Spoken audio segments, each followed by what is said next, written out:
Okay, what I want to try and cover are, first of all, because there are a few people I don't think have got any experience in environmental assessment, is some of the definitions, because I think that's quite important. I'm then going to do a brief overview of environmental impact assessment, which is the project level stuff, and then strategic environmental assessment, which is at the policy plan and program level. And then, as I say, we'll try and do a breakout session. So to start with, let's have a quick look at some of the definitions on environmental assessment. Oh, actually, the first slide, I'm wrong already, is just to give you a bit of an idea, because we are focusing on corridors. Most of it is anecdotal at the moment, but some of the characteristics of these corridors, infrastructure corridors, as they are currently, but we're trying to convert them into developmental corridors, the distinction we can discuss later. Most of them fail to have a sustainability vision. How do they fit into the sustainable development of the country, the region, if it's transfrontier or internationally? They tend to develop very spontaneously, and there's a lack of coordination between actors. I hope this is sort of ringing some bells with those people who have been experienced in EIA and environmental assessment work, ringing some bells with you as far as corridors is concerned. There's quite often inconsistency between policies and strategies of various government departments in trying to engage in corridors. Quite often failure to consult with all the stakeholders involved in them.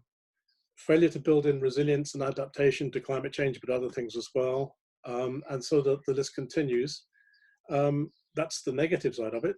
There's actually a failure to identify some of the positive opportunities of development synergies as well.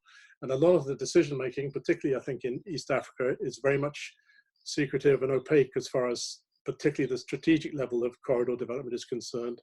Lots of opportunities for corruption and poor governance. And the bottom line is that the environment ends up as a bit of an afterthought in the whole process. And the summary is that they're poorly planned. So why we're addressing environmental impact assessment and strategic environmental assessment is to try and improve the planning process behind the development of these corridors, converting them from what are simply at the moment infrastructure corridors, an SGR, a standard gauge railway corridor, is just an infrastructure corridor. How can we convert that into becoming a developmental corridor and maximizing the development benefits? Definitional issues, first of all. We have to take a holistic interpretation of the environment. This causes all sorts of problems in environmental impact assessment work because of the label of environment. Environment is not only about the natural environment. Environmental impact assessment, and some of them have been badly criticized because they only look at the natural environment. They actually should look, if to be a proper environmental impact assessment, and certainly a strategic environmental assessment, should look at the interplay between economic, social, and economic considerations. So we want that holistic definition of environment. Why do we need to do that? Because in a complex situation, and we're dealing with that in sustainability, we're dealing with that in project level stuff as well.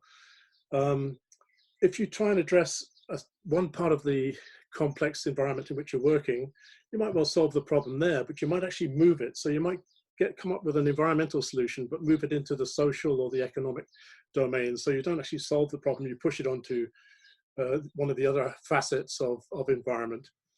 That calls for a systems approach. And just to get right up front, there's absolutely no difference between, people use all sorts of labels for environmental assessment. Environmental is the umbrella term. Environmental impact assessment and environmental and social impact assessment are exactly the same thing. They just, that as we progressed, and because a lot of the EIAs environmental route, people decided that it was necessary to include social in there just to make it explicit. Same thing applies for strategic environmental assessment, and there's a move it towards what we would call sustainability assessment rather than strategic environmental assessment. SESA in the middle is a World Bank term that they use, strategic environmental and social assessment, but they're all EIA, ESIA, it's the same thing. SEA, SESA are the same as well. Some of you have seen this one before, but we start off by looking at the policy hierarchy to establish what nature of environmental assessment is necessary at what stage. You have policies that are put in place by government. They cascade down into plans and programs, such as corridors, if you use them at a program level. And then there's usually a myriad projects underneath that that feed into implement the policy and the plan and program. So we start with the policy, strategic level, getting the framework sorted out, general course of action and direction to guide decision making, and end up with a whole series of projects at the end of the day to put that all into practice. Okay, so that's where we have different nature of environmental assessment that is applied.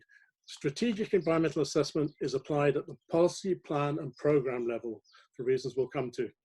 Environmental impact assessment is applied at the project level. Okay, in the middle you have this gray area which covers actually both areas, but certainly is an integral part of strategic environmental assessment of looking at cumulative impacts. And that's because when you're working on a project, usually very blinkered by what's around you, and you don't look at how that project will interact with other projects around it. So it's a sort of a halfway stage towards strategic assessment. Another way of looking at that is the process, less of a hierarchy, more of a process. So you have, let me find the pointer, strategic, God, here we go. You start with strategic environmental assessment at the earliest stages of planning. And that relates to policies and investment appraisal type work and plan and program development, okay? Then you move from strategic environmental assessment to EIA, with cumulative environmental assessment in the middle there, but moving into environmental impact assessment, which deals with the projects. So all the facets in the life cycle of a project will be planning, exploration, survey, design, construction, operation, right through to the legacy issues, decommissioning and legacy issues. That's the end of the process. You might get permission to go ahead with you get your SLO, the social license to operate. You might get permission to move on with your project, and then you have to put an environmental management in plan. So that, and then you actually come back to EIA for looking at what the environmental impacts are actually closing down and what will the legacy be. So EIA occurs there to get the permit. You go through the project, and then you do an EIA for closure. PDA is a post-development audit, which is more for us in the scientific field, where you actually, once you've completed your EIA, you look back on the process and do a post-development audit to see how well efficacious, to use a fancy English word, it's all been in trying to anticipate what happens in reality. So part two, then we're moving into the EIA side of things. And you now know that's only really dealing with projects or a project. EIA is a very structured, very well defined, very well accepted now legal requirement in most countries, planning tool. It's the systematic assessment of anticipated projected impacts of a proposed project on the environment, including the economic, social, and cultural, you recall. It's a legal requirement, and it's usually the principal requirement, if that's the right principle, of international financial institutions. So taking here as an example, the European Bank for Reconstruction and Development, their principal requirement, number one, their performance requirement is to assess and manage environmental, social impacts and issues. And because the EBRD almost invariably deal in projects, that is EIA rather than SEA. Some other international financial institutions work with governments, and so that becomes a commitment to SEA. The objectives, as we said, it's to assess the merits of a project against the risks. So it's a risk management planning tool and the potential trade-offs that can be made if you want to progress with that project. It identifies significant environmental social impacts, not the whole array of possible environmental and social impacts in an encyclopedic way, but just the significant ones, and there's various ways of achieving that.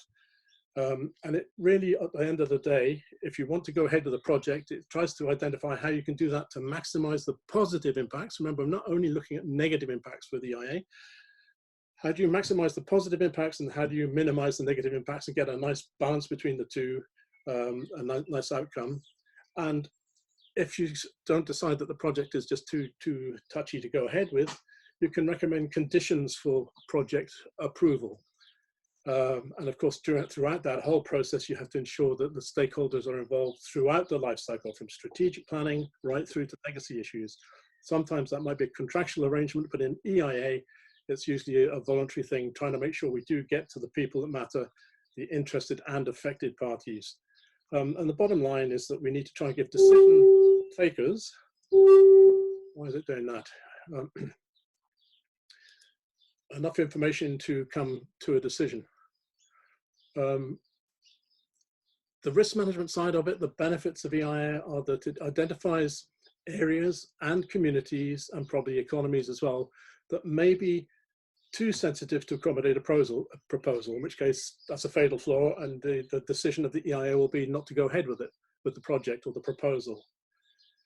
But it also interprets how effectively the impacts, the negative impacts in particular in this case, can or cannot be managed. If you can't manage them properly, then it's a bit risky to go ahead with the proposal. If you can, then there's conditions that you can put on the approval. And it raises the key issues that could result in costly mistakes and even disasters. So that means that, again, it will be a fatal flaw. So this risk assessment is actually providing assurances to several people, but not least of which to investors, to make sure their money doesn't go down the drain because they'll end up with problems throughout the life of the project, but also to all the stakeholders involved. And the result at the end of the day is hopefully a better informed decision. The EIA process, and to a fair degree the SEA process, has particularly 5 key areas in that process.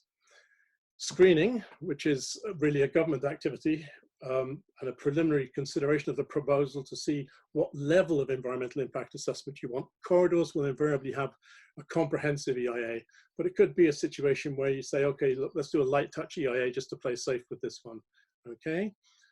Screening, government exercise, but then we move into the scoping exercise, which is a bit more of the professional kind of stuff, which establishes the parameters of the environmental impact assessment, the nature of the study, and you build your terms of reference for the consultants out of that. So it's the geographical boundaries, the timelines that you want, the costs that are involved, all those good things. You look at then, get the technical specifications of the proposal, as best as they know them at that stage, and not always 100% finished. So what is the nature of the project?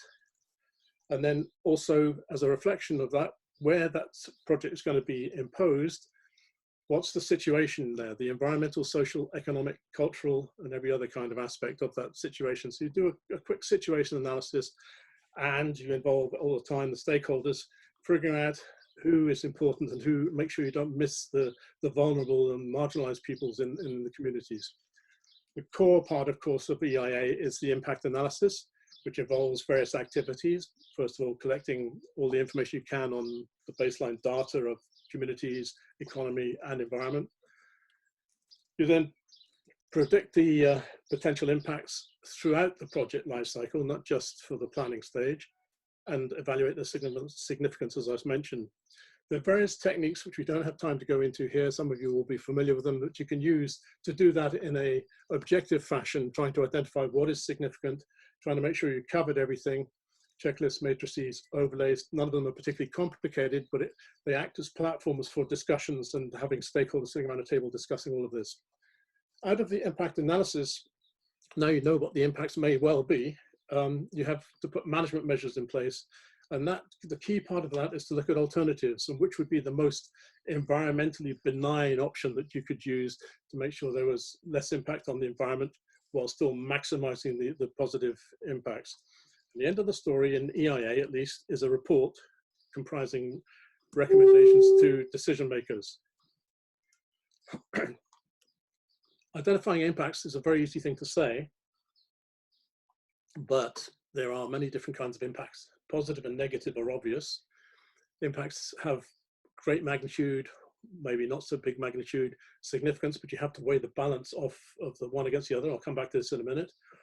An impact can be a primary, first order impact, or it might be along a chain. So you have to follow that chain through a network to try and establish what the secondary or tertiary or even beyond that impacts could possibly be. Impacts may be long-term or short-term. You have to reflect that. They have to be reversible, or they could be reversible, or they may be irreversible. And there's obviously a bit of a difference between those two when you're considering them. They could be very simple impacts, or they might be the cumulative impacts I've referred to. And they can be synergistic or antagonistic. They can be local or transboundary. There'll be certain unique parts of that. Let's quickly look at a couple of those. Magnitude and significance, and I use the example of mining projects or a coal port in the case of the Australian example there. Mining, of course, is pretty frightening kind of activity for environmental people at the most times. But in all honesty, the magnitude of the impact of mining is quite small when you compare it to extant land uses like forestry or agriculture or urbanization or whatever else. So it might be of relatively small magnitude, pretty intense where it is, in contrast to something else. The significance comes into it where if it's a mining activity in a national park, that's pretty damn significant, I would think. So no matter how small the actual geographical spread of the mine may be, it's in the middle of a national park, so you can expect problems. If it's in the middle of an area of derelict land which has already been mined out, it's going to be the same extent of magnitude, but it will be less significant. And the example in the bottom right-hand corner there is a very significant example of a couple of years ago, where a new coal export process in Australia was right next door to the Great Barrier Reef in Australia, obviously of great significance, and actually looks of quite big magnitude as well. But just to show you the different facets of impacts. Direct and indirect impacts are fairly self-explanatory. But what is important in this slide is the distinction within indirect impacts, because you can have, and this is particularly germane to corridor development, you can have indirect impacts which were intended, because you are, along with, say, opening up a mine in the middle of a remote area, you can develop a forestry project, a commercial forestry project next door to it, which is an intended impact, but you can also have unintended indirect impacts. For example, when you open up a road into that remote area where you want to open up a mine, you're also opening it up for possibilities of people to come in and extract the resources illegally, and for poaching activity and for spread of communicable diseases and other things as well. Cumulative effects of corridors. There's various kinds, just to make life really complicated. I told you you need 2 years to do this. There's all sorts of different kinds of cumulative impacts. The simplest one is the additive. And the best example of that one, of cumulative impacts, is the current one going on with a lot of controversy on particularly the Mekong River in Asia, Southeast Asia and East Asia, where one dam is of, you've got to do the requisite work on an environmental impact assessment. One dam is one dam, but in actual fact, when you've got 10 developing, it becomes very, very much more significant, and certainly to the people in Vietnam and in the Mekong Delta, where all of a sudden you're not getting enough water down and there's a total change in the hydrological regime downstream. So that illustrates the risks of cumulative impacts, and it's one area that really needs to be covered in an environmental impact assessment and in a strategic environmental assessment. Key part as well of the whole process is to consider alternatives, and it's central to doing a good, and remember this because you're going to have an exercise to do on it, good EIA. It's looking at different ways in terms of routing, certainly for corridors, there'll be different alternative routes, scale of operation, technologies used, designs, demands, timeframes, all different kinds of ways that you could achieve the same result. But these all have to be weighed up and trying to identify what would be the most environmentally benign option, but while it's still also practicable, feasible, relevant, reasonable, and viable, particularly in a business sense. You end up at the end of that process, the EIA process, with an EIA report, which is also called an environmental impact statement, an environmental assessment report, an environmental, and many other things. They're all the same thing. It's basically the report that you have to give with the recommendations to the decision taker. The decision will then result either as an approval, usually an approval with conditions. You can postpone the decision pending on further studies or consultations. You can send it back for revision, or you can reject it. If it's approved, then it goes into another stage, which we're not covering today, which is then the environmental management plan or program. As far as EIA is concerned, there's, and I'm sure you're familiar with many of these, common criticisms or myths of EIA. From experience, you have problems that people have unrealistic expectations from environmental impact and indeed strategic environmental assessment, but particularly environmental impact assessment. EIA doesn't take the decision for anybody. At the end of the day, there's a decision taker, a politician who has to make the decision. what we have to do is check that that decision is based on the facts, as far as we know them, provided in the environmental impact report or statement. It also needs to be appreciated, because anybody can argue about anything on an environmental impact assessment process, and it's not an exact science. You're never going to have a situation where you can, in 100% degree of confidence, anticipate what the impacts are going to be. So there's always going to be an area of discussion and the debate around that. The whole process, because it ends with a permit, is amenable to all sorts of corruption on both sides. You get generation of false alternatives by the proponent of the project. You get, because the consultants are paid for by the proponent of the project, not by any independent party, it's very difficult for them then to be impartial. Otherwise they're worried they won't get paid. As far as decision is concerned, we see far too often that although we have the legislation, its EIA is given lip service or tokenism, becomes a tick box exercise, and in some cases it's just a presidential decree of saying, go off and do an EIA, but we're going to do this. So it makes the whole EIA process fairly irrelevant to the decision. It's not, as some of my colleagues in an NGO I used to work for, a way of stopping development. It's a way of looking at it in a professional and a balanced way. And in some cases, some NGOs have actually withheld information during the preparation of the EIA, bringing it out at the last minute to try and trip up the whole process. We have the big issue also of capacity. There's no point in coming up with all sorts of great recommendations in an EIA, which is based on the theory, if in practice there's nobody who will be able to implement those for the rest of the life of the project.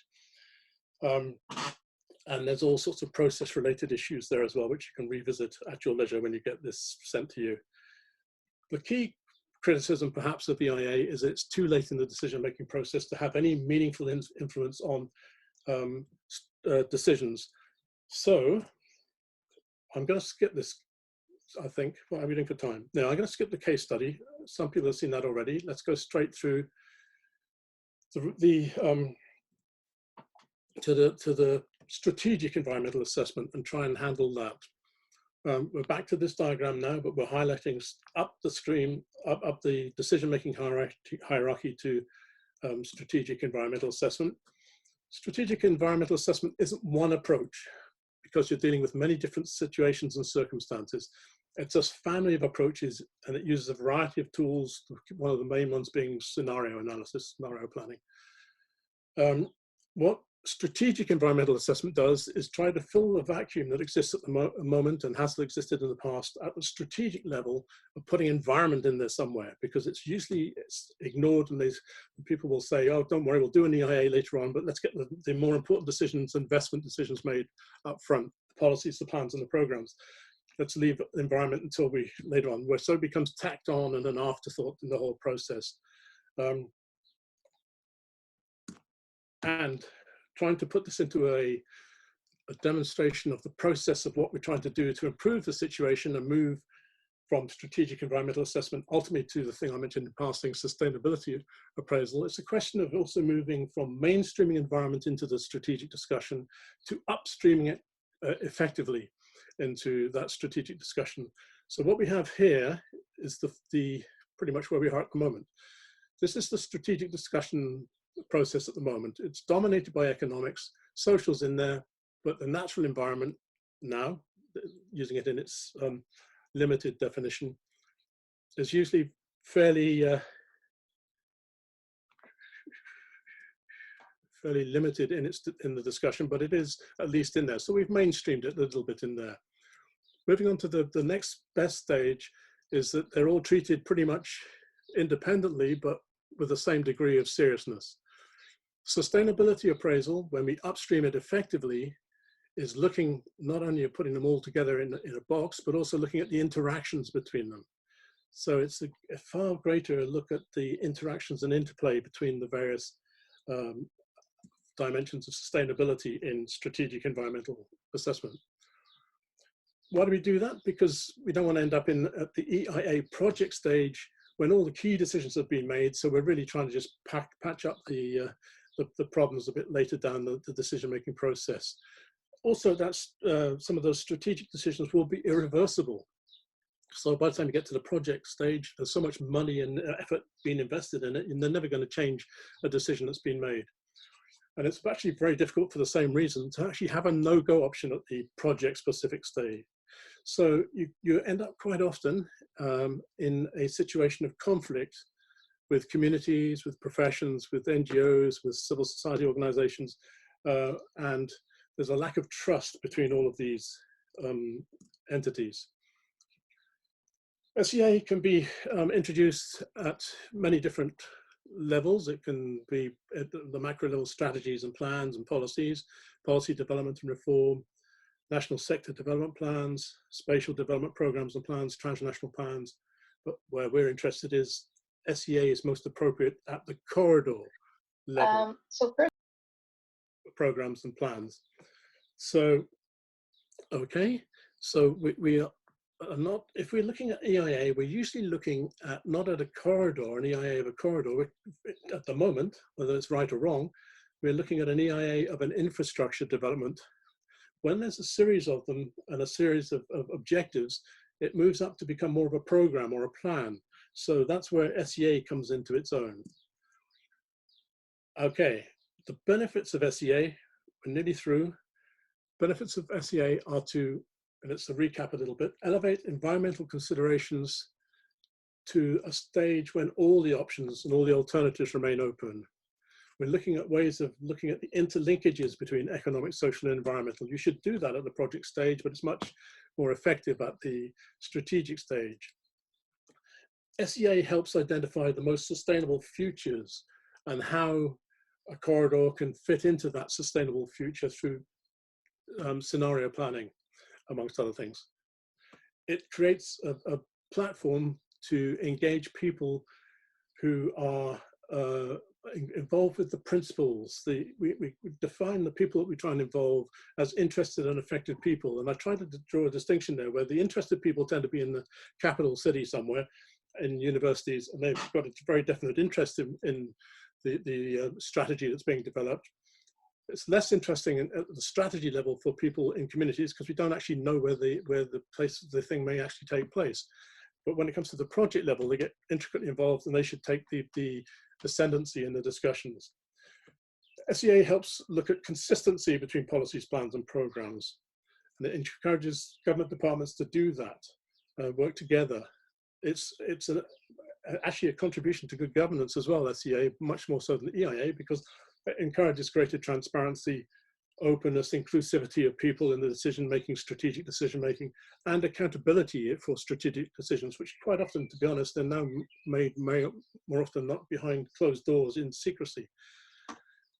It doesn't replace EIA, as you'll gather by now, but it streamlines the potential for the EIA process so that you don't get bogged down and have people talking about principles at the EIA project level when you know, that takes forever for them to discuss it and you're talking past each other because some people are talking about the principles, some people are talking about project details.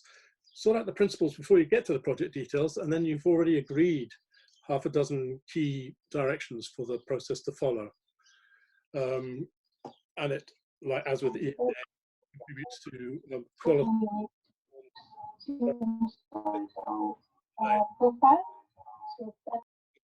Mic on. Specifically for development corridors, SEA can convert, as I say, these individual infrastructure developments into fully fledged development corridors, which is what the purpose of the DCP is really all about. It encourages policy synergies.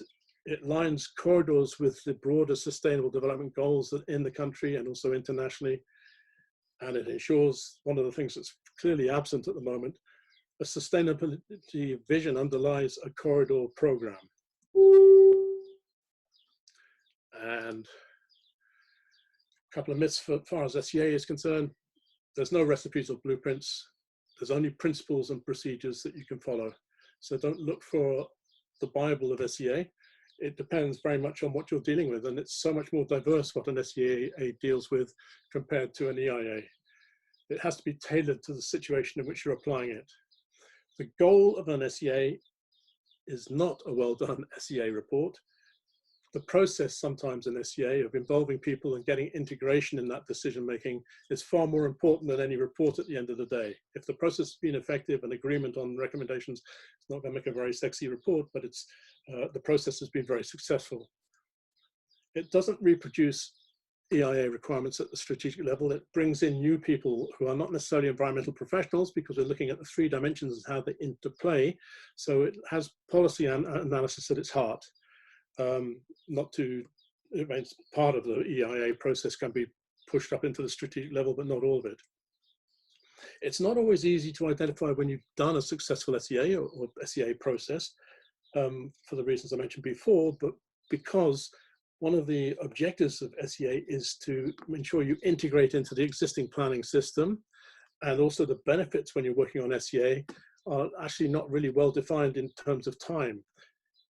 So it could be way down the road before you actually see any benefits, and attributing that only to SEA, it would not only be difficult, but probably be incorrect to try and do so.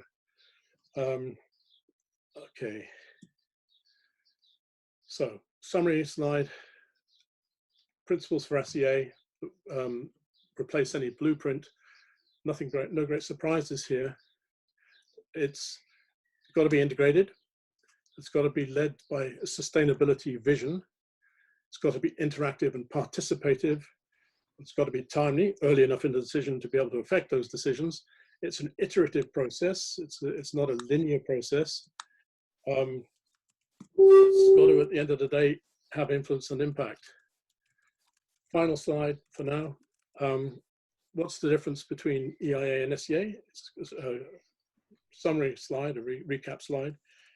You know them all. The first one is that EIA deals with downstream projects. Strategic environmental assessment deals with policies, plans, and programs, upstreaming. EIA deals with well-defined and tangible proposals in terms of location and design, whereas SEA deals more with broad definitions and very abstract policy concepts, sometimes trying to hone them down and bring in environmental into that discussion. The ranges of options, particularly for things like mines, because for obvious reasons, mines have got to be where the mineral is. So the range of options in terms of location and technology are quite limited in EIA. Because you've moved up the decision-making hierarchy, there's a hell of a wide range of options as far as that strategic level is concerned, which have to be narrowed down and looked at various paths towards sustainability. Objective in EIA is to predict and manage impacts, and for most people it's to obtain a permit to be able to progress with the project proposal. The objective of a SEA is to provide a sustainability vision framework for future decisions and projects within that framework. Fifth one, it's very much a linear process in EIA, very clearly defined, whereas in SEA it's a flexible, evolving, iterative process. And EIA tends to be all about, probably incorrectly, but it's all about mitigating and ameliorating negative impacts, whereas SEA focuses a little bit more on building good governance issues. The final obvious difference is that environmental impact assessment is paid for by the proponent with all the problems that that has. The SEA is paid for by the government with all the problems that that has. So in a nutshell, EIA, rightly or wrongly, tends to focus an awful lot on doing no harm, whereas SEA is trying to identify ways of working towards doing good.